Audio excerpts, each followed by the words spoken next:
हमारे मुल्क में अंग्रेजों ने जब देखा कि हिंदू और मुस्लिम एक साथ हैं तो फिर इस मुल्क में उनको हुकूमत करना बहुत मुश्किल है। उन्होंने फिर साजिश करके हिंदू और मुस्लिम को लड़ाया और आज की सरकार भी बिल्कुल वही दोगली नीति, वही अंग्रेजों वाली चाल चल करके इस देश में हिंदू मुस्लिम को लड़ाने की बात कर रही है। देखिए, लव जिहाद नाम से कानून बनाना जा रहे हैं। कानून है देश के अंदर, अगर किसी शख्स ने अपना नाम बदल के बेवकूफ बना करके किसी से दूसरे धर्म से शादी किया तो आईपीसी में वो है, चाहे वो हिंदू या मुस्लिम, उसको सजा बिल्कुल दी जा सकती है।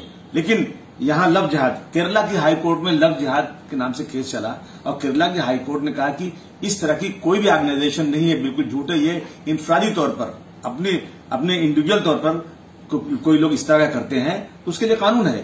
देखिए, लव जिहाद सिर्फ मुसलमानों के लिए, और अगर मुस्लिम लड़के ने अगर हिंदू लड़की से शादी कर रही है तो लव जिहाद, और हिंदू लड़के ने मुस्लिम से शादी किया तो कौन सा जिहाद है उसका बताइए। मेरे पास बहुत सारी मिसालें हैं। अगर कहा जाए कि सचिन पायलट की बीवी मुसलमान है, सुभाष घई की बीवी मुसलमान है, जैकी श्रॉफ की बीवी आयशा श्रॉफ मुस्लिम है, पंकज कपूर की बीवी नीलिमा अजीम मुस्लिम है। हजारों ऐसे मिसाल हैं कि हिंदुओं ने मुसलमानों से, मुसलमानों ने हिंदुओं से शादी किया है और इस देश में कानून है ये। लेकिन ये लोग सिर्फ और सिर्फ हिंदू मुस्लिम करके इस देश को बांटना चाहते हैं, जिसकी मैं जबरदस्त तरीके से मैं इसका विरोध करता हूं। अच्छा, अगर ये कह रहे हैं कि जहां जहां इनकी सरकारें हैं वहां अगर किसी मुस्लिम ने हिंदू से शादी कर लिया उसको जेल भेजा जा रहा है। मैं मांग करता हूं आज कि मुख्तार अब्बास नकवी, जिसको आपने मिनिस्टर बनाकर रखा है, उनकी बीवी हिंदू है, उनको कब क्यों नहीं जेल भेजते आप? मैं मांग करता हूं शहनवाज हुसैन साहब, जो बीजेपी के बड़े लीडर हैं, उनकी बीवी भी हिंदू है, उनके साथ कार्रवाई कौन सी कब करेंगे आप?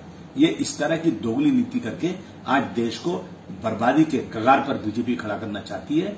हम इस देश में गंगा जमुनी तहजीब जो देश की बाकी थी उसे बरकरार रखकर जिसकी जो मर्जी हो 18 साल की उम्र के बाद वो कर सकता है। इस तरह के जबरदस्ती हिंदू मुस्लिम को बांटने की जो कोशिश हो रही है, इस पर इस देश के वो लोग जो इस देश के कानून को मानते हैं उनको इकट्ठा होकर इस सरकार के खिलाफ खड़े होना चाहिए।